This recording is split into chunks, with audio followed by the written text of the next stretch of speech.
مجاوروں کو کیا معلوم کہ چادر بیچنے والا، پھول بیچنے والا، یہ مجاور رضا سے مقابلہ کرنے چلا، رضا کے خاندان سے لڑنے چلا ہے. کیا تم پھول بیچ کے کھا، جسے کہ تو عالم نہیں ہے، تو مولانا نہیں ہے، تو دین کا خادم نہیں ہے، تو چادر بیچ، پھول بیچ، بس اپنی اوقات میں رہ. رضا کے خلاف مت بول. رضا کا بیٹا پھول نہیں بیچتا ہے، رضا کا بیٹا فتویٰ لکھتا ہے، رضا کا بیٹا کتاب لکھتا ہے، رضا کا بیٹا مدرسہ قائم کرتا ہے، رضا کا بیٹا دین کا کام کرتا ہے. رضا کا بیٹا جو دین کا کام کرتا ہے اللہ اس کو زمین سے اٹھا کے شہرت کے آسمان میں پہنچا دیتا ہے. کیا کام ہے جہاں دین کا کام ہوتا ہے وہاں اللہ کی نعمتیں حاصل ہوتی ہیں.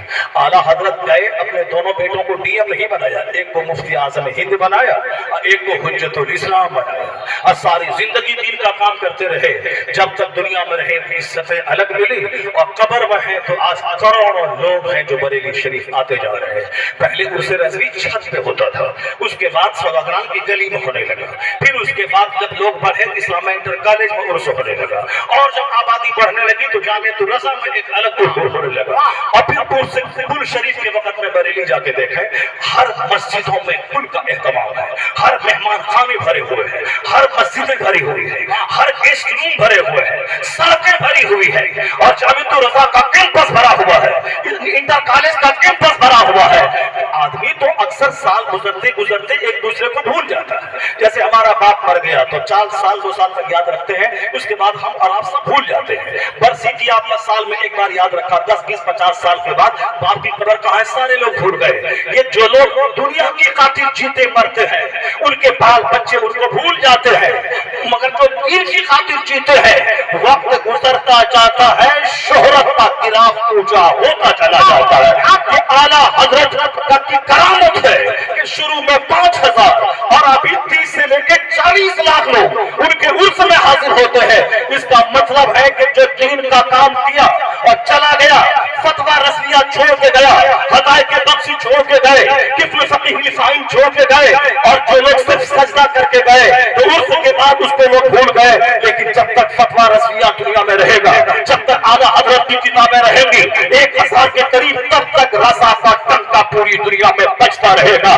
اس لیے رضا رضا ہو رہا ہے کہ رضا اپنی زندگی میں دین کا کام کرتے رہے، اب باتیں وصال ان کی کتابیں دین کا کام کر رہی ہے.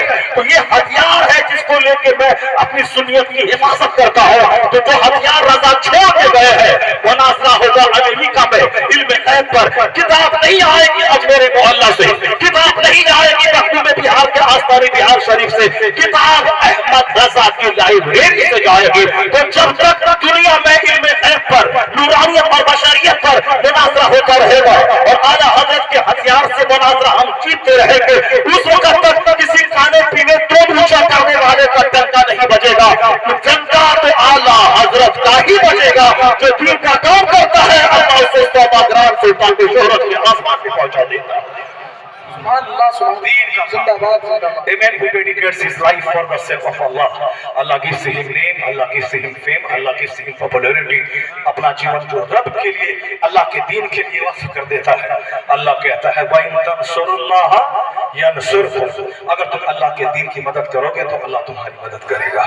اور اللہ کے دین کی مدد جو کرتا ہے اللہ اس کی مدد کرتا ہے. قاری امانت صاحب پیر صاحب تھے مگر سوکھے پیر نہیں تھے. ایک شاعر تھے، مصنف تھے، کتابیں لکھ کر دین کی خدمت کرتے تھے. اور سب کو معلوم ہے کہ کتنی کتابیں انہوں نے لکھی اور کس قدر کتابیں مفت تقسیم کرتے تھے. مدرسہ چلا کر، کتابیں لکھ کر، مرید کر کے مفتی اعظم ہند کا فیض مارتے رہے. کبھی یہ نہیں کہا کہ اعلیٰ حضرت کو چھوڑو، مفتی اعظم ہند کو چھوڑو، میں تیرا پیر ہوں. نہیں، جس نے یہ کہا کہ میرا مدرسہ، میرا مرکز، میرا سینٹر، مجھ کو مانو، رضا کرنے کا